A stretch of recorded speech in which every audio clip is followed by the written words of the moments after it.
वक्रतुंड महाकाय सूर्यकोटि समप्रभा निर्विघ्नं कुरु मे देव सर्वकार्येषु सर्वदा सर्वकार्येषु सर्वदा सर्वकार्येषु सर्वदा। ओम श्री अर्धनारीश्वराय नमः। कर्पूरगौरं करुणावतारं संसारसारं भुजगेन्द्रहारं सदा वसन्तं हृदयारविन्दे भवं भवानी सहितं नमामि भवं भवानी सहितं नमामि भवं भवानी सहितं नमामि। सर्वमंगलमांगल्ये शिवे सर्वादि साधिके शरण्ये त्र्यंबके गौरी नारायणी नमोस्तुते नारायणी नमोस्तुते नारायणी नमोस्तुते। ओम उग्रवीरं महाविष्णुं ज्वलन्तो सर्वतोमुखं नरसिंहं विष्णुं भद्रं मृत्युं मृत्युं नमाम्यहं मृत्युं मृत्युं नमाम्यहं मृत्युं मृत्युं नमाम्यहं। ओम श्री गुरुदेव शुक्लाय नमः। ओम नमः शिवाय। ओम तत्कांचन गौरांगी श्री राधे वृंदावनेश्वरी विश्वानुसुते देवी प्रणमामि हरिप्रिये। हे कृष्णा करुणा सिंधौ दीनबंधु जगतपते गोपेश गोपिका कांत राधा कांत नमोस्तुते।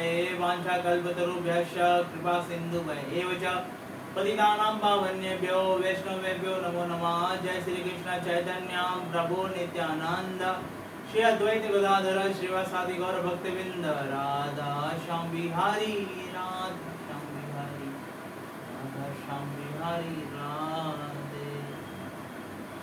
सर्वविघ्न विनाशक लक्ष्मी नरसिंहदेव भगवान की जय। श्री श्री पार्वती भगवान की जय। तो आइए आप सभी भागवत प्रेमी धर्म प्रेमी श्रोताओं का श्री शिव नरसिम्हा दाता दरबार ट्रस्ट की तरफ से आयोजित 52 शक्तिपीठ कथा के 9वें भाग में आप सबका बहुत बहुत बहुत हार्दिक अभिनंदन हार्दिक स्वागत करते हैं। आज माता की बड़ी अद्भुत कृपा है अनुकंपा है कि आज की जो दिन है हम माता दक्षिणायनी माँ का कथाओं का श्रवण करेंगे। यहाँ पर माँ का बायां हाथ का आधा भाग गिरा था और यहाँ के भैरव का नाम अमर है। ये शक्तिपीठ मानसरोवर कैलाश पर है जो आज चीन के संरक्षण में है, चीन के पास है। माना जाता है कि भगवान भोलेनाथ साक्षात कैलाश पर विराजमान है माता पार्वती संग और यहीं पे लीलाएं करते रहते हैं। तो यहाँ पे बहुत बड़ी धार्मिक महत्वता है सभी धर्मों के लिए सभी मजहबों के लिए। हमारे सनातन धर्म में हमारे साक्षात भोलेनाथ वहाँ विराजमान है, इसके लिए वहाँ पे बड़ी महत्वता है। माता पार्वती दक्षिणायनी रूप में विराजमान है, इसके लिए महत्वता है।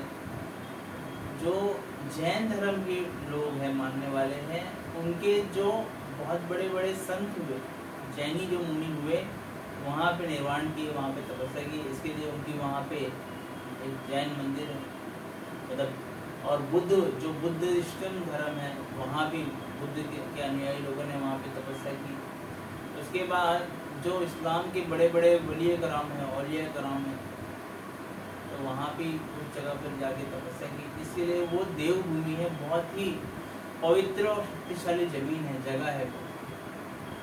ऐसा कहा जाता है कि असली जो कैलाश है मानसरोवर जो उच्चतम चोटी पर है कोई पहुंच नहीं पाया है। नीचेतम चोटी तक लोग पहुंच पाते क्योंकि वहां पे जाने के बाद समय अधिक गति से भागता है। दूसरी बात वहां पे ऑक्सीजन नहीं है, वो इतना डिग्री है, 0 से भी कम की डिग्री है जहाँ पे ऑक्सीजन नहीं मिलेगा। तो कृपया करके जिन्हें दमा की बीमारी है, सांस लेने में तकलीफ है, बीपी है, हाई शुगर है, कोई भी इस तरह के रोग है तो कृपया करके ऐसी जगह पे बिल्कुल ना जाएं। और यहाँ पे हिंदुस्तान भारतवर्ष से जाने के लिए आपको चीन की इजाज़त देनी पड़ती है, परमिशन वीज़ा लेना पड़ता है, तभी आप वहाँ पे जा सकते हैं। तो वैसे कैलाश की बहुत बड़ी लीला है माता दक्षिणायनी की। अच्छा, अभी आपको एक चीज़ श्रवण कराते हैं। जो भैरव है अमर, उन्हें अमर क्यों कहा गया है ये आप समझिए। जो भैरव है जैसे काल भैरव है, वीर भैरव है, भैरवनाथ है, शमशान भैरव है, ऐसे अलग अलग भैरव है। तो वहाँ के जो भैरव है वो साक्षात अमर है, जो उनकी तपस्या करता है वो सच में अमर हो जाता है। जैसे माता दक्षिणायनी जो शब्द है, उस शब्द का तात्पर्य है जो दक्षिण मुखी की तरफ विराजमान है। भले वो कैलाश पर है उत्तर दिशा की तरफ, परंतु उनका जो मुख है वो दक्षिण की तरफ है, और ये यक्षिणियों की देवी है। आपको पता होगा माता पार्वती की सखियाँ हैं, जैसे डाकिनी, शाकिनी, ऐसी कई शक्तियाँ हैं जो माँ की सेवा में निरत्न रहते हैं। तो ऐसे 64 योगिनियाँ होती हैं जो माता की सेवा में रहते हैं। आप समझते होंगे, सुनते होंगे कि 64 योगिनियाँ, 52 वीर, 64 योगिनियाँ, 52 वीर, 64 योगिनियाँ। ये 64 योगिनियाँ है कौन? 52 शक्तिपीठ प्लस 12 ज्योतिर्लिंग, कितना हुआ? 64। तो ये 64 योगिनियों का काम है ये 52 शक्तिपीठ और भगवान भोलेनाथ की 12 ज्योतिर्लिंग को सेवा प्रदान करना, उनके भक्तों का कल्याण करना। इसलिए 64 योगिनियाँ बहुत ताकतवर होती है, बहुत बड़ी पावरफुल होती है। इसमें पवित्र योगिनियाँ भी होती है, मशान में भी होने वाली होती है। जो कुछ योगिनियाँ जल में विराजमान है, कुछ योगिनियाँ आँख से बनी हुई है। लोग योगिनियाँ सिद्ध करते हैं, परंतु योगिनियाँ सिद्ध करना कोई बड़ी बात नहीं है, आसान है, कोई भी सिद्ध कर सकता है, परंतु इनको संभालना बहुत मुश्किल है। जिस घर में या जिस साधक के पास ये होती है, या तो उसका बहुत बड़ा उद्धार कर देती है या तो उसे बहुत बर्बाद कर देती है। बीच का सिस्टम नहीं है यक्षिणियों में। जैसे एक बहुत साल पहले हमारे दरबार में एक व्यक्ति आए थे, उन्होंने यक्षिणियों को सिद्ध किया। अब वो यक्षिणी उसने जब सिद्ध किया तो ना माता के रूप में किया, ना बहन के रूप में किया, बीवी के रूप में किया। अब इतना वो परेशान था कि वो यक्षिणियाँ उसे परेशान करने लगी, एक बीवी की तरह रहने लगी और वो पति की तरह रहने लगा। उसकी सगी बीवी को यक्षिणी ने लंबा कर दिया। ऐसी हालत घर में हो गई अगर यक्षिणियाँ उसकी बात नहीं माने। जैसे मान लीजिए जब यक्षिणियाँ प्रकट होती हैं साधना से, तो साधक से वचन लेती है कि जिंदगी भर आपको जैसा मैं कहूँगी वही करना है। आपको मेरे को जिस भाव में आपने उनको पूजा दी है, जैसे माँ रूप में पूजा दी है, कि बहन रूप में दी है, कि दोस्त रूप में दी है, कि बीवी के रूप में दी है, कि बेटी के रूप में दी है, वो रिश्ता जिंदगी भर निभाना पड़ेगा। जिंदगी भर वो जो खाना मांगेगी आपको खाना देना पड़ेगा। अब वो चाहे खाना मंदिर में मांगे या घर में मांगे या मशान में मांगे, जो मांगेगी आपको देना पड़ेगा। तो उसने हंसते खेलते एक अघोरी के कहने पे सिद्ध तो कर ली और बीवी के रूप में कर ली। तो हर दिन उस व्यक्ति को इतनी परेशानी होती थी, ऐसा लगता था कोई औरत उसको नोच रही। और अगर कोई वो व्यक्ति मान लो पाक सा पवित्र हो गई, कहीं मंदिर में बैठ जाती है, मंदिर में पवित्र यक्षिणा प्रवेश नहीं कर पाती है, तो रात भर वो मंदिर में नहीं लगा। लेकिन जैसे दिन मंदिर में से बाहर निकलता है यक्षिणा पकड़ लेती थी, पूरा आंखें लाल, बदन में फरोज, जैसे कोई बदन में तलवार मारता है वैसी उसके बदन में निशाने आते। बहुत परेशान हुआ। माता रानी के आशीर्वाद से जब हमारे दरबार आया तो यहाँ पे भगवान लक्ष्मी नरसिंह की कृपा से यक्षिणी उसके बदन में ही हाजिर हो गई और बताने लगी कि इसने मुझे पति पत्नी बना के रखा है, इसके लिए मैं इसे छोड़ नहीं सकती। तो भगवान महाकाल, भगवान नरसिंह की कृपा से बहुत अद्भुत कृपा हुई। यक्षिणी को मना के नरसिंह भगवान की कृपा से वो भाग गई और व्यक्ति सफल तरह से इंसान की जिंदगी जीने लगा। तो भैया ये सब याद रखिए, ये सब यक्षिणी सिद्ध करना, जिन सिद्ध करना, ये सब खाने का काम नहीं है। भक्ति करना सबसे दुर्लभ है, वही कीजिए। कोई परी सिद्ध करता है, कोई जिन सिद्ध करता है, कोई वलियों को सिद्ध करता है, कोई पीरों को सिद्ध करता है, कोई क्या क्या सिद्ध करता है। सिद्ध करना आसान है, उनका संभालना बहुत मुश्किल है। नानी याद आ जाती है। तो सबसे अगर सिद्धि करना है तो आप अपनी कुलदेवी जो आपकी रहेगी उनके नाम की माला जपिए, श्री लक्ष्मी नरसिंह भगवान की शरण में जाइए, शिव पार्वती की शरण में जाइए। कोई यक्षिणी, जिन, जिन्नात, परी सिद्ध करने की जरूरत नहीं पड़ेगी। आपकी सारी मनोकामनाएं भगवान स्वयं पूर्ण करते हैं। भगवान उस पर प्रसन्न होते हैं जो भगवान की कथाएं को श्रवण करता है, दूसरे को श्रवण कराता है, भगवान की भजन करता है। तो ये कैलाश मानसरोवर में ऐसे अघोरी विद्याएं, अघोरी साधनाएं होती हैं, तांत्रिक साधनाएं होती हैं। नवनाथ महाराज भी इस जमाने में वहाँ पे जाके तपस्या किए हैं। ऐसे कई भगवान के बड़े बड़े संत हुए, अद्भुत नाथ संप्रदाय के भी जो संत हुए, मुनि हुए, वहाँ पे गए और वहीं पे अपने प्राण को त्याग दिए। तो आज भी वो कैलाश के बर्फ में रुके हुए, ठीक है। तो बहुत सारे लोगों की मन्नतें रहती कि हम कैलाश में जाए और अपना जीवन त्याग दें, तो बहुत सारे संत ऐसा कर सकते हैं। एक संत तो हमने ऐसा देखा है, अभी यहीं पे बैठे हुए अपने प्राण को छोड़ के पूरा भूमंडल घूम के आ जाएंगे, वापस बदन में सवार हो जाएंगे, और आप उनको जो बताएंगे रशिया में क्या हो रहा है, इस फलाना जगह पे क्या हो रहा है, उस फलाना जगह पे क्या हो रहा है, तुरंत बता देंगे। तो ऐसे ऐसे सिद्ध संत, ऐसे ऐसे संतों को जब पूछा गया कि आपने ऐसी साधना कहाँ से हासिल की, तो उन्होंने बताया कि हम कैलाश मानसरोवर में कई साल तक रह के, बाबा के धाम में रह के भोलेनाथ की कृपा से ऐसी शक्तियाँ हासिल की। तो कहने का तात्पर्य ये है, सिद्धियाँ होती हैं, सिद्धियाँ काम करती हैं, परंतु सिद्धि हासिल करे कोई व्यक्ति मोक्ष नहीं प्राप्त कर सकता, कोई गारंटी नहीं। एक बार इस्कॉन संस्था के संस्थापक आचार्य, फाउंडर आचार्य श्री प्रभुपाद जी अपने फॉरेन के शिष्यों के साथ में जब इंडिया में आए, तो उन्होंने देखा कि एक नदी के ऊपर एक व्यक्ति है जो नदी को बिना डूबे हुए नदी के ऊपर तैरते हुए इस पार से उस पार चला गया। तो फॉरेनर थे, प्रभुपाद जी के शिष्य ने पूछा कि प्रभुपाद जी ये कैसा चमत्कार है, ये व्यक्ति आता है, हम लोग नाव के लिए खड़े हैं कि नाव आएगा, नाव में हमको बिठाया जाएगा और फिर हम नदी पार करेंगे, उस तरफ जाएंगे, पर ये कैसा विचलन शक्ति है, साधना है, सिद्धि है। ये व्यक्ति आता है, तुरंत भागते हुए, डूबता भी नहीं है और चल पानी के ऊपर चलते हुए उस पार पहुंच जाता है। प्रभुपाद जी हंसे और मुस्कुरा और बोले कि ये व्यक्ति ने अपना पूरा जीवन सिर्फ इस साधना के लिए लगाया, तो सिर्फ वो इस पार से उस पार जा सकता है, भगवान के धाम नहीं जा सकता। और मैं जो आपको भक्ति सिखा रहा हूँ, आप इस धाम से, इस जगह से, मृत्यु लोक से लेकर भगवान के धाम तक जा सकते हैं। ऐसी कृपा प्रभुपाद जी ने पतित पावन जीवों पे की। तो इसीलिए बहुत सारे लोगों का फ़ोन आता है, बहुत सारे लोग पूछते हैं मुझे सिद्धि हासिल करनी है, साधनाएं हासिल करनी है, कृपया उसके ऊपर वीडियो बनाएं। परंतु देखिए, सारी साधनाएं गुप्त होती है, सबके सामने बताना नहीं चाहिए, क्योंकि साधनाओं का एक अलग रहस्य है। कोई भी साधनाएं भयंकर भी होती है, हाँ, लेकिन अगर आप चाहते ही है, आपको भगवान से बात करना है, माता का आशीर्वाद प्राप्त करना है, माता के दर्शन करने, ज़रूर हमसे संपर्क करें। जितना यथाशक्ति भक्ति आपके भाव को देख के ज़रूर आपसे कुछ ना कुछ आपको बताएंगे ज़रूर। दूसरी बात है, यहाँ पे कैलाश में एक बहुत बड़ी अद्भुत लीला ये हुई कि गणेश जी महाराज और कार्तिकेय महाराज में एक बार शर्त लगा कि कौन पूरे ब्रह्मांड का परिक्रमा कर आएगा। भगवान भोलेनाथ तो जानते हैं कि लीला क्यों करनी, क्योंकि गणेश जी महाराज को विघ्न विनाशक कहा जाता है और साथ साथ में सबसे बुद्धिमान देवता कहा जाता है।